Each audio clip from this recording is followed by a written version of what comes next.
દિલ્હી સીએમના પત્ની આકાશમાં ઘૂમ્યા। એર ઇન્ડિયાની દિલ્હી અમદાવાદ ફ્લાઇટને એર ટ્રાફિકનું સિગ્નલ ન મળ્યું। 256 મુસાફરો સાથે હવામાં 10 મિનિટ સુધી 2 ચક્કર લગાવ્યા।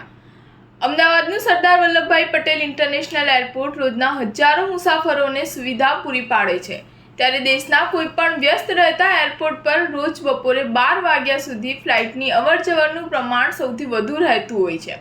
અમદાવાદ એરપોર્ટ ઉપર પણ મધ્યરાત્રિથી વહેલી સવાર સુધી ફ્લાઇટની અવરજવરનું પ્રમાણ વધુ રહેતા કેટલીક ફ્લાઇટને ટેક ઓફ લેન્ડિંગ માટે એટીએમ દ્વારા સિગ્નલ ન મળતા વિલંબિત થવું પડતું હોય છે। આજે દિલ્હીથી અમદાવાદ આવતી એર ઇન્ડિયાની ફ્લાઇટને આ કારણોસર 256 મુસાફરો સાથે હવામાં 2 ચક્કર લગાવવા પડ્યા હતા।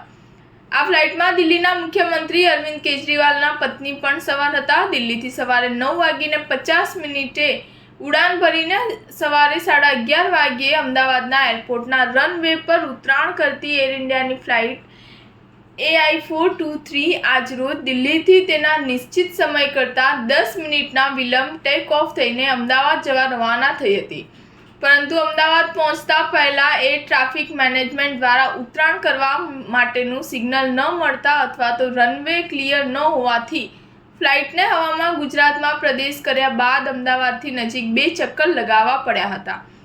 સ્ટાર ન્યૂઝ 7 હંમેશા સચ્ચાઈની સાથે।